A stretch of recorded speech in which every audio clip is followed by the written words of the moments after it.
Hi, and welcome to my video. As a queer person and a person who runs a sex education Tumblr, I get a lot of questions about gender, sex, and gender identity. It's a really complicated subject, and if I were to talk about every single facet, this would be an incredibly long video. It's probably already going to be a pretty long video.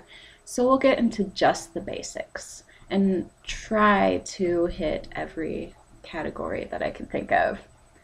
First off, whenever you're learning about this kind of thing, you need to throw out all your previous knowledge.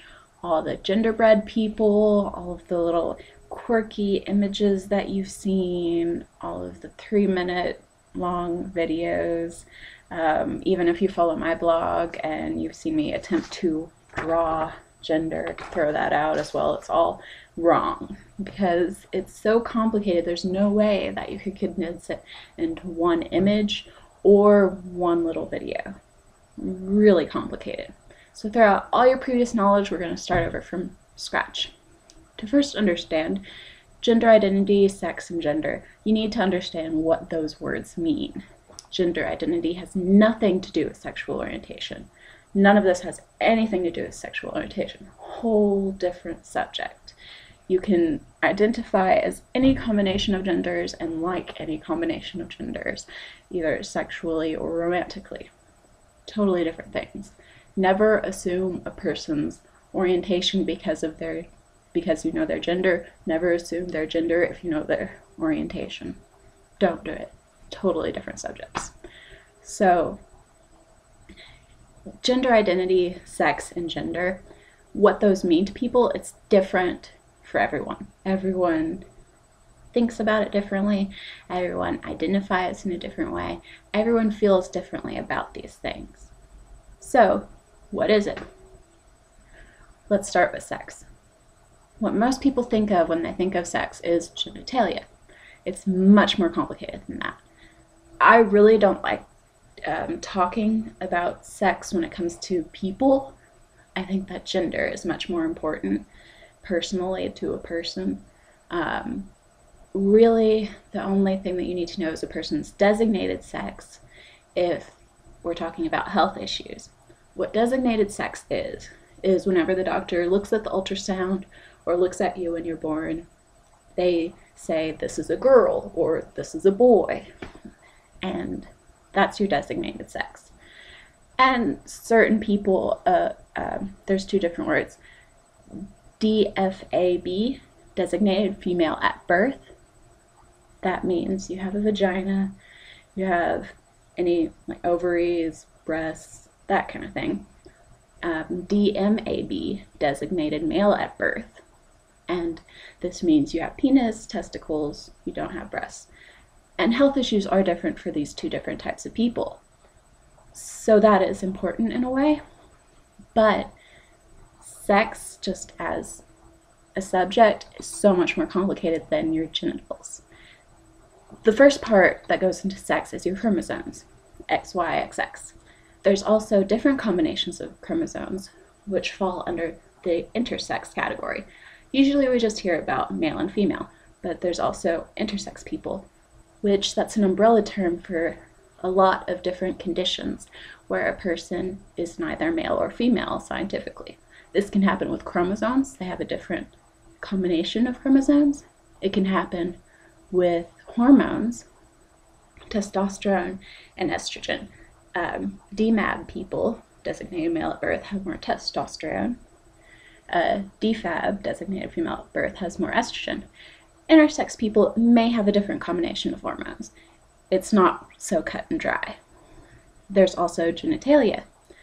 DFAB people usually have vagina, ovaries, uterus, breasts, unless they've had surgery.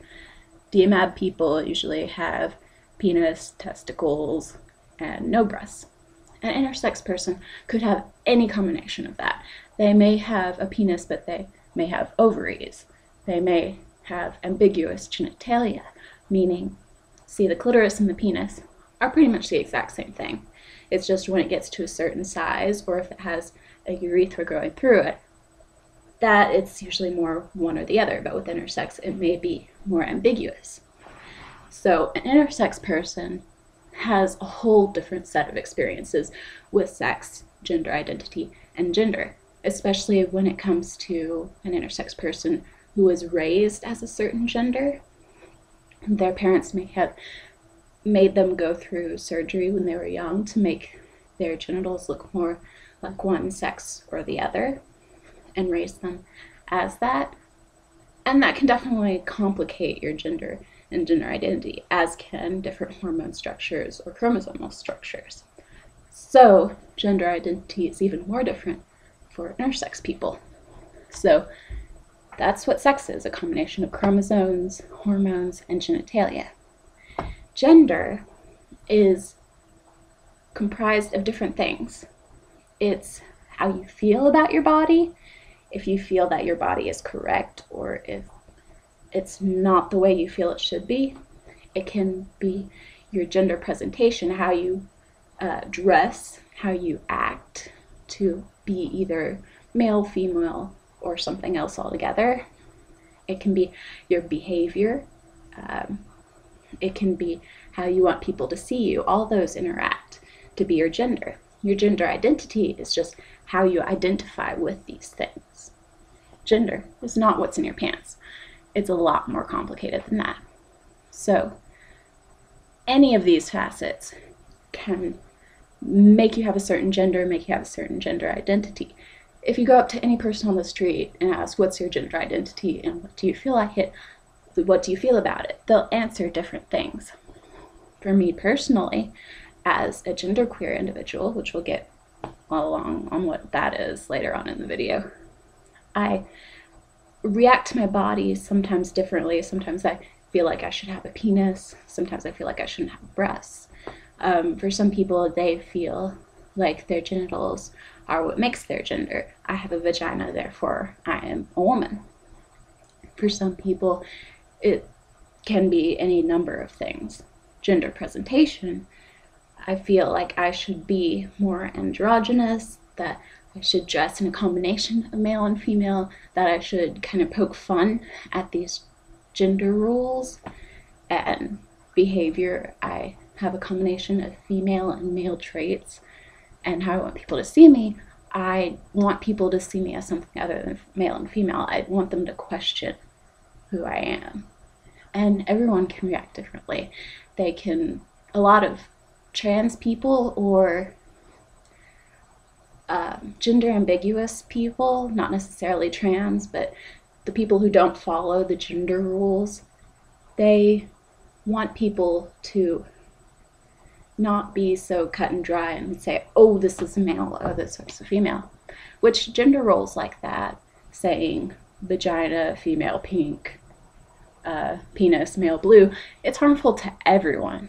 You have cis people, cis man, cis woman is the opposite of trans man, trans woman. These people, their gender identity matches up with their designated sex.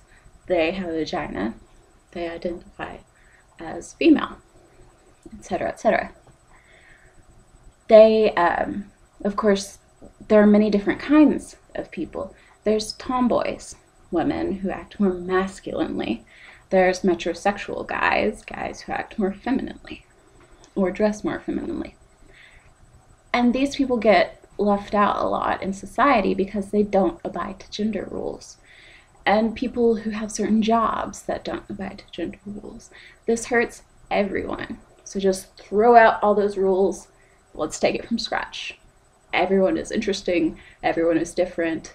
All these things were like, women are supposed to be this way. Men are supposed to be this way. What's intersex? There's only man and women. All that's harmful. It's horrible.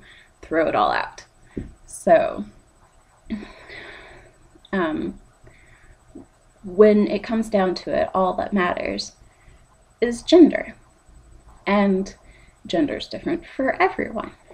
You may have heard about dysphoria.